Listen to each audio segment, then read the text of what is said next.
Prvý deň sa niesol v znamení klasickej trasy na Eisenstadt, Rohrersattel, Ochsattel. Jedinou komplikáciou sa ukázal byť lesný požiar nedaleko Mariazelu, respektíve Wildalpenu, čo spôsobilo, že cesta bola nepriazná. Museli sme sa vrátiť pod Mariazell, prejsť cez Celer Rhein a nadbehlo nám to asi 80 km.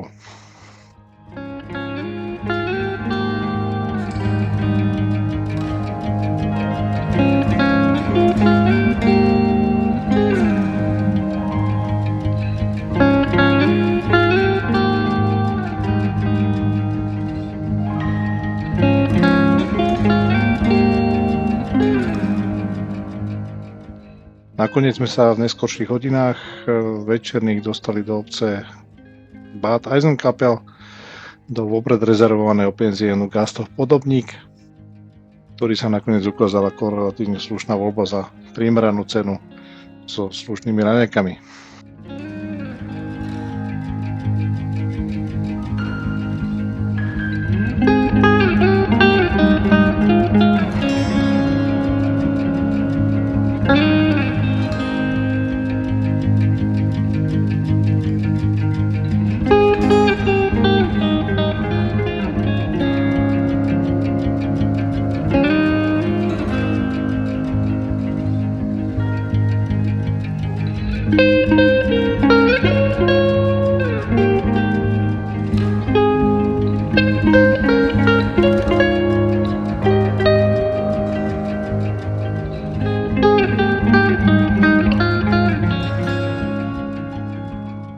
Na ďalšie ráno po vydatých spomenutých raňajkách sa už vydávame v ústretí našej trase a síce prvému sedlu významnejšiemu Seebergsattel, ktorý síce výškou neohúri, ale nástupná trasa z rakúskej strany je plná zákrut, stojí za prejdenie, cesta je relatívne slušnej kvality.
A slovenská strana Seebergsattelu ponúka na niektorých miestach celku zaujímavé výhľady, najmä v tomto rannom svetle.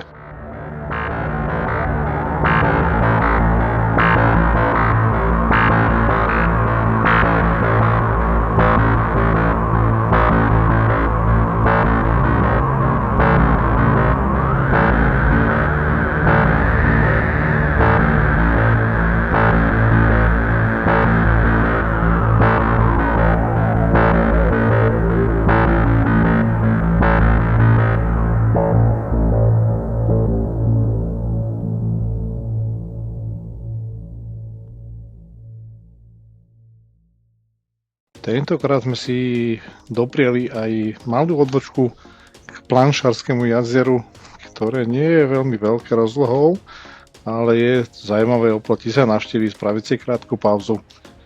Nie je to úplne typické alpské jazero pravdepodobne, ale scenéria okolo je veľmi pekná.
smerová tabula napovedá ďalšie jazero, ktoré chceme navštíviť v poradí, je známe jazero Bled, pri ktorom sme ešte neboli.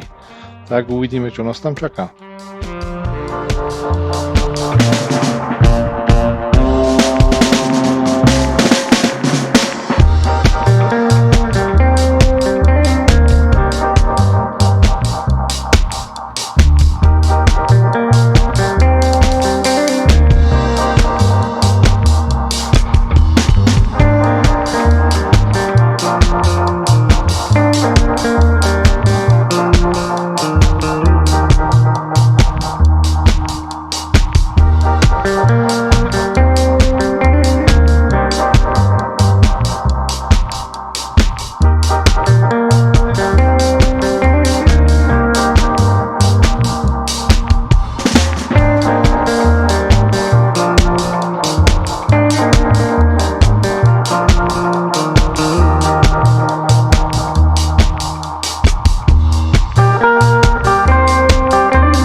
A tu už môžeme vidieť dve najznámejšie veci na celom jazere, a síce kostol na nedalekom ostrove, ako aj hrad na skalnom brale. Zaujímavosťou môže byť aj to, že jazero dosahuje maximálnu hĺbku necelých 31 metrov, nachádza sa v nadmorskej výške 478 metrov nad morom.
Aby bol presun k Bohynskému jazeru zaujímavý, rozhodli sme sa ísť po ceste 905 v blízkosti Golého vrchu, ktorý je v relatívne slušnej nadmorskej výške, cesta plná zákrut, aj keď neskôr v trošku horšej kvality, stojí rozhodne za zhliadnutie.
Bohynské jazero, ktorého blízkosti sa práve nachádzame, patrí spolu s Bledským jazerom asi k najznámejším jazerám v Slovensku.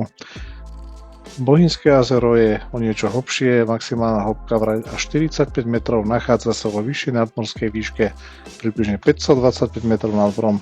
Voda je aj o poznanie studenšia ako v Bledskom jazeru. Priemerná teplota v lete dosahuje okolo 19 stupňov, maximálna vraj 22.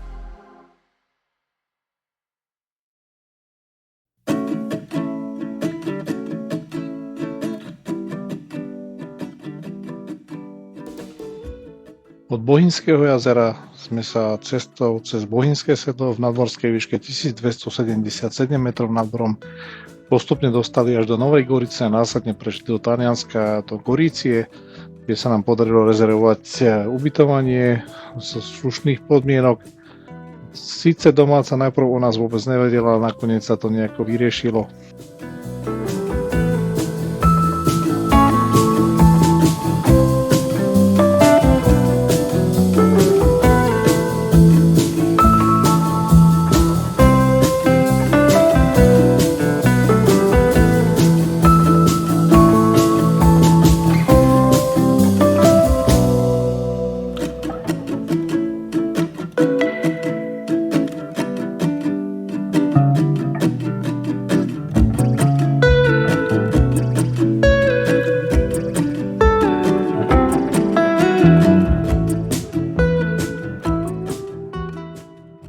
Keďže Gorícia je od mora len naskok, rozhodli sme sa navštíviť ostrov Grado, prípadne sa možno krátko okúpať. Nakoniec sme sa zistili, že v danú dennú dobu, ktorú sme tam boli, bolo more tak plitké a pobrežie tak plitké, že aj 300 metrov od brehu bolo problém si zaplávať. Takže sme sa nakoniec otočili a pokračovali sme ďalej v ceste.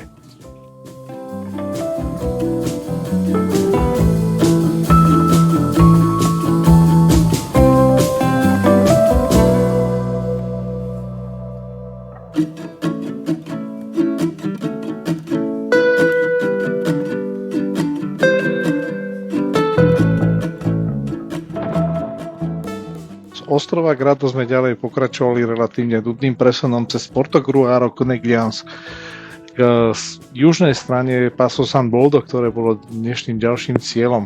Pri plánovaní trasy na Passo San Boldo nás na mape nedaleko mesta Tarzo upútali dve jazera, jedno je Lago di Santa Maria, druhé má veľmi zaujímavý názov Lago di Lago, asi v niečo v zmysle jazero pri jazere. Neviem, či talianským zemepiscom došla fantázia, ale nazvať jazero jazerom pri jazere je minimálne veľmi zaujímavé.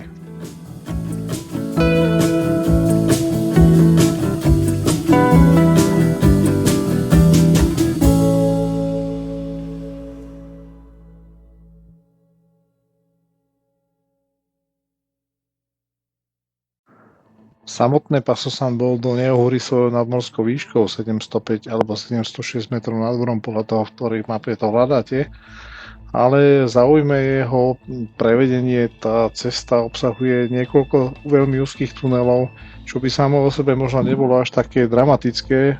Skôr zaujme údaj to, že cestu stavali v období prvej svetovej vojny rakúsko-uhorskí ženisti a vraj im vybudovať túto cestu trvalo len 100 dní.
plánovaní tejto trasy, pri zohľadňovaní, aké cesty do toho zaradiť, aby to vytvorilo nejaký zmysluplný okruh, nám padlo do oka Lago del Mis, prípadne Torrente Mis, ktoré nie sú veľmi známe, aspoň teda medzi motorkármi bežnými nie veľmi. Tiež sme ich doteraz vždy obišli, nakoľko zakruhovať to s niečím iným ako Paso San Boldom nedáva veľmi zmysel, je to relatívne južné, ale bol to taký nakoniec tajný bomboník celého výletu. Príjemne to prekvapilo.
Pohľad do mapy priam ponúka možnosť zokruhovať túto cestu okolo Lago del Mis na pas Forcella Franche, prípadne uzavrieť to smerom na sever, severovýchod cez Paso Duran či niečo iné.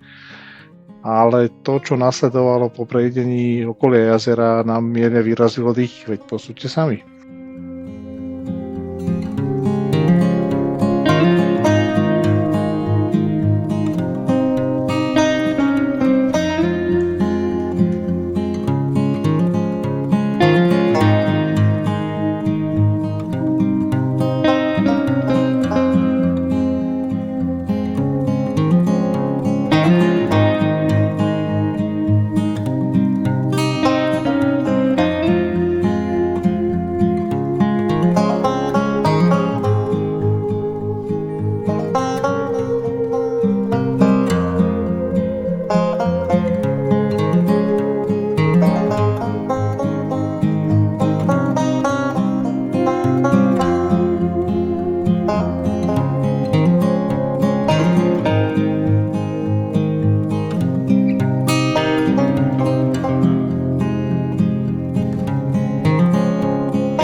Keďže tento rok neboli v pláne žiadne veľké dolomické sedlá, prejsť cez Paso Duran, ďalej na Longarone a uzatvárať ten okruh smerom na východ postupne bolo jedným z najlepším riešením, ktoré v danom počasí ponúka naozaj skutočne pestrý zážitok.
nájsť v okolí Belúna voľné ubytovanie, aj keď na konci sezóny nie je vždy jednoduché, najmä bez predchádzajúcej rezervácie. Preto keď sme našli na Bookingu ubytovanie s názvom Agriturismo Casa di Bertoldi, vyzeralo to zaujímavo. Nakoniec to bolo takým malým prekvapením. Myslím, že zábery ďalší napovedia, v čom to prekvapenie tkvelo.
Ako pozorného diváka si už na včerajších záberoch mohla všimnúť pri prejazde Longarone obrovskú masívnu priehradu Vajont oproti v masíve hory Monte Toc, ktorá sa stala v roku 1963 nechválne známa nešťastím, kedy sa veľká časť svahu na Monte Toc zosunula do priehrady, vyvolala obrovskú vlnu tsunami, pri ktorej dole v Longarone, mestečku pod priehradou, zomrelo takmer 2000 obyvateľov.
Od priehrady Vajont sme ďalej prechádzali smerom na východ cez neveľmi výrazné Paso San Osvaldo. V pláne bolo prejsť popri jazere Lago di Barcis cez mestečko Andrés na nie veľmi známe sedlo Pala Barzana, kde sa nachádza pomník, taký malý pamätník obetiam prvej svetovej vojny.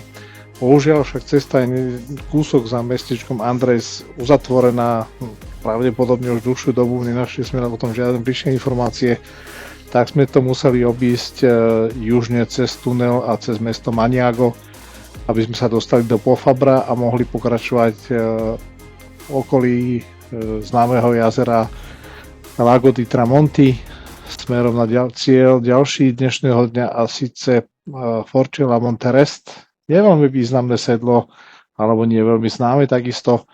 Pohľad do mapy však napovie, že serpentíny z južnej aj severnej strany sú viac než krkolomné, veď posúďte sami.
Vzhľadom na to, že sme sa nachádzali po prejdení Monterest sedla v blízkosti mesta Ampeco, naozaj v tesnej blízkosti, bolo by škoda nenavštíviť pizzeriu El Greco, kde sme sa už niekoľkokrát vždy dobre najedli. Vzhľadom na to, že v pláne je ďalej pokračovať na Filu Santinu a ďalej na takú asi top záležitosť celého výletu tohto ročného Panoramika delle Vete, kde moji súputníci ešte nikdy neboli, tak nezaškodí sa predtým posilniť.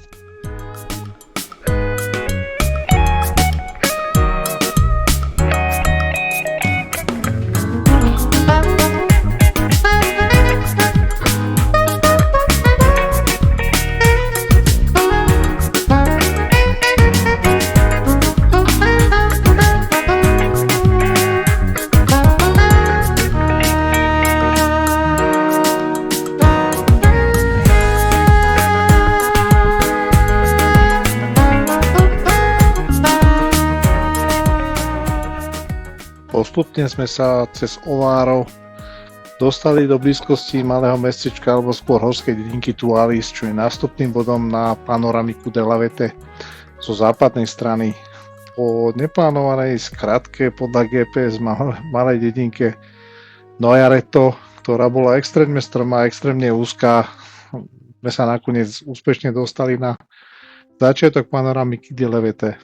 Osobne najradšej absolvujem panoramiku vždy z tejto západnej strany, ktorá je strmšia, náročnejšia, viac klukatá, a potom tu vrchnú pasáž Šotolinovú absolvujete v ľahkom zjazde, veľmi miernom traverze s veľmi krásnymi výhľadmi, ale dostaneme sa ešte k tomu.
A tu už sa dostávame do najzápadnejšieho bodu celej panoramiky, tesne pod výšku nadmorskú 2000 metrov nad morom, priamo na úpätie hory Monte Crostis, ktorá sa dá tiež navštíviť, pokiaľ je na to čas. Po vynorení z lesa sa objavia takmer všetky východné dolomické masívy. Ten výhľad stojí za to pri trochu peknom počasí.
Panoramiku som ja osobne navštívil už niekoľkokrát, aj keď naposledy už to bolo relatívne dávno.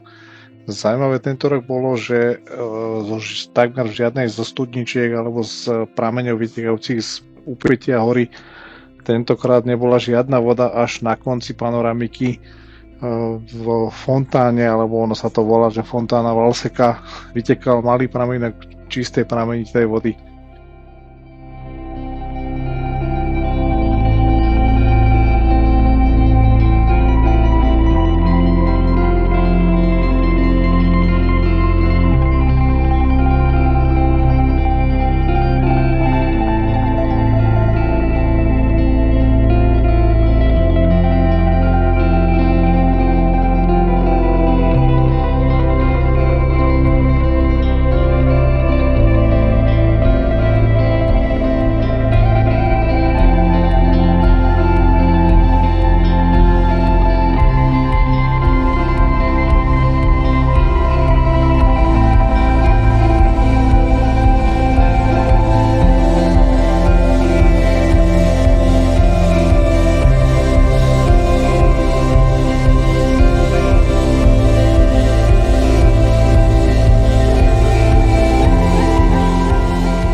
Nakoľko masív Monte Zoncolano a takisto aj rovnomerná cesta sa nachádza priamo oproti panoramiky delle Vete, bolo by hriechom ju navštíviť.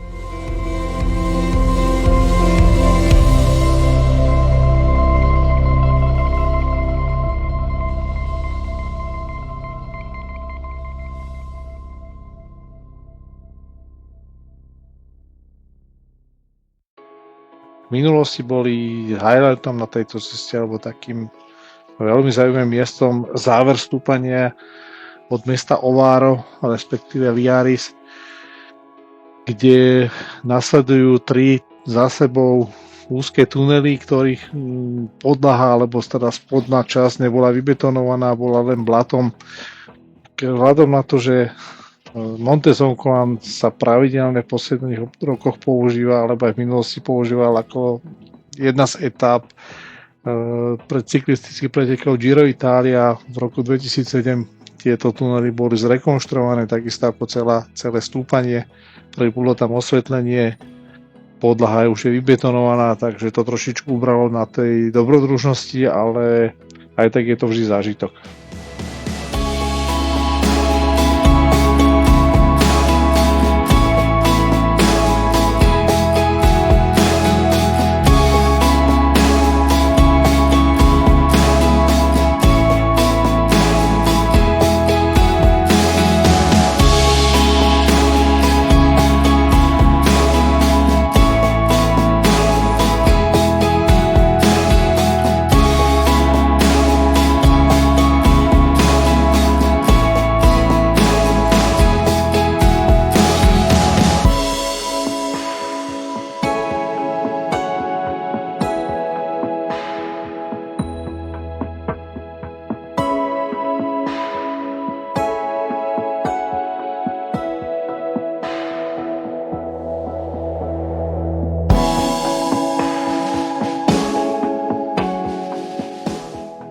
Po prejdení prechodu Monte Zoncolan nasledoval už len presun do cieľa dnešnej cesty. Cez mesto Tolmeco sme sa presunuli do Gemona di Friuli, kde sme mali rezervované ubytovanie na dnešnú noc v hoteli d'Assisi. Tento hotel zvonku nevyzeral nejako extrémne noblesne, avšak nakoniec sa ukázalo, že interiér je úplne znovu rekonštruovaný, raňajky boli výborné, cena bola relatívne primeraná.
Ďalšie ráno pokračovala cesta cez Paso Tanamea, následne do Slovenska cez nevýrazné sedlo Uča. V pláne bolo prejsť cez dolinu rieky Soča, cez prechod Vršič a Wurzenpass do Rakúska pokračovať ďalej.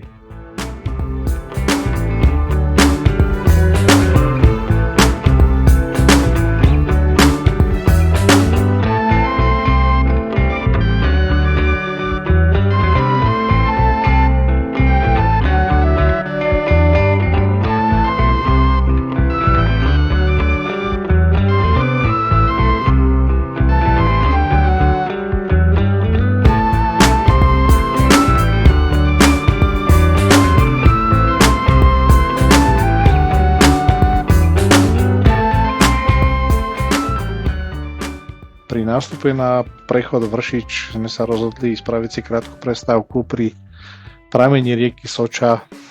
Bohužiaľ z tej malej chatky, ktorá je pri parkovisku, je to predsa len ešte kúsok cesty, na čo nie je motorské oblečenie a obutie veľmi vhodné, tak sme sa k samotnému prameniu nakoniec nevydali. Nasledoval potom presun južnou rampou samotného sedla Vršič. Tentokrát to bol jeden neskutočne negatívny zážitok vzhľadom na neskutočnú premávku množstva aut a karavanov, ktoré bol problém obehnúť, nedisciplinovaní vodiči najmä iných motoriek. Krátka, tentokrát to nepatrilo k najlepším zážitkom výletu.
Seen a lot of change, been through a lot of pain. Some things are not the same as they were a year ago, but all will be okay. I move on each and every day.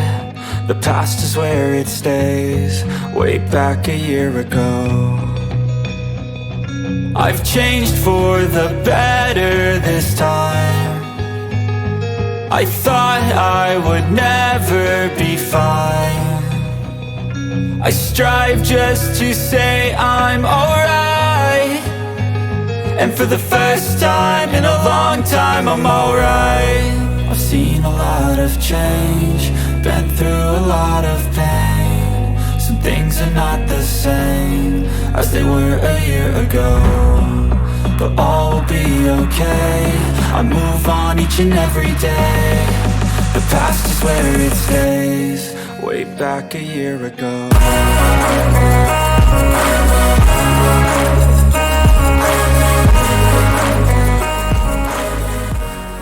Po prechode Wurzenpassu, kde sme zistili, že konečne zrekonštruovali rakúsku stranu ktorá bola dlhé roky v katastrofálnom stave, čo sa povrchu vozovky týka, sme sa dostali do blízkosti Villachu. I'm not falling. I'll push all my chips and call all in. I'll bet on myself, you keep stalling. I hear destiny and it's calling. I'll keep my head up high through the downs and lows. And we're all going live, still nobody knows. But I'ma choose what's right and take what comes and goes. And ain't no one in life holding me back no more. I've seen a lot of change, been through a lot of pain. Some things are not the same as they were a year ago, but all will be okay. I move on each and every day. The past is where it stays, way back a year ago.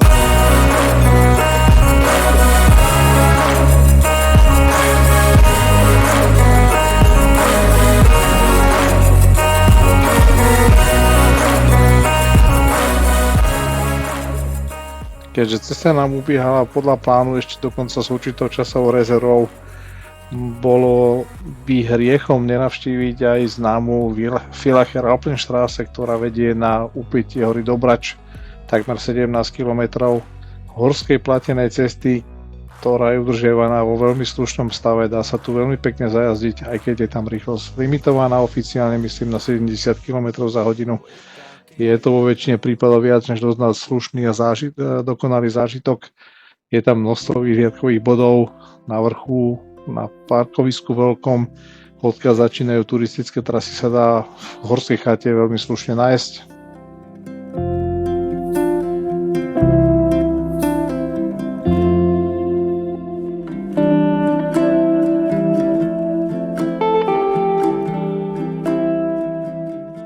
Tentokrát sa nám podarilo uskutočniť aj výjazd na Gerlitsen, na ktorom som doteraz bol ja osobne len raz, aj to za veľmi nepriaznivého počasia, tak sme sa tam nezdržiavali. Tentokrát sa nám to podarilo, aj keď výhľady boli trošku v mrakoch, stálo to za to. Je to obrovské lyžiarske stredisko, v podstate jediná oficiálna cesta, ktorá vedie až hore, začína nedaleko mesta Ariach, severne od Gerlitsenu.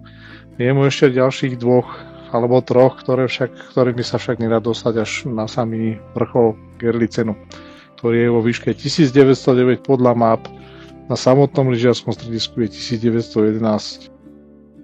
Keďže zajtra nás čakala oficiálne už len cesta domov, ktorá bola relatívne dlhá, tak sme sa rozhodli pokračovať ďalej, pokiaľ to pôjde, respektíve pokiaľ sa nebudeme cítiť veľmi unavení, aby sme si to skrátili na ďalší deň.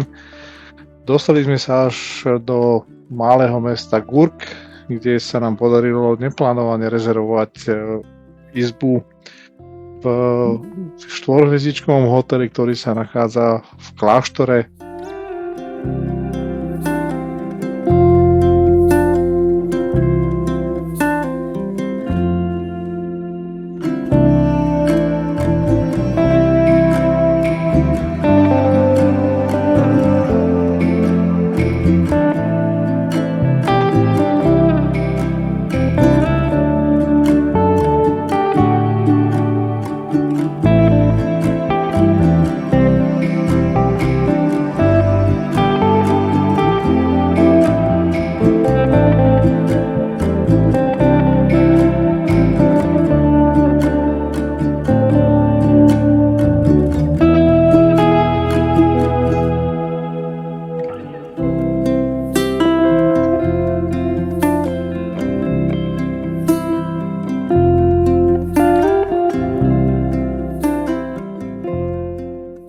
Ako všetko má svoj začiatok a koniec, aj náš výlet sa pomaly chýli ku koncu.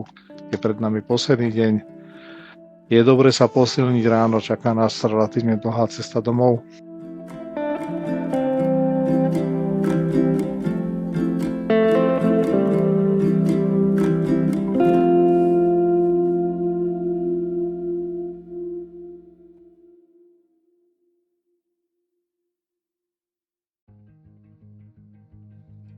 Tu sa už žiadne veľké prekvapenia po ceste neudiali, dokonca aj lesný požiar nedaleko Wildalpen bol už uhasený, takže sme nepotrebovali meniť trasu.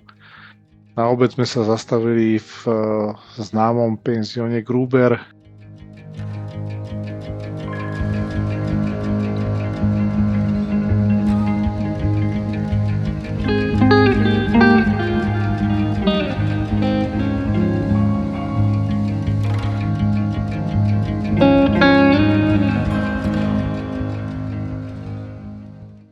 čo dodať na záver? Asi len otázku, kam to bude na budúce, Sokolíci?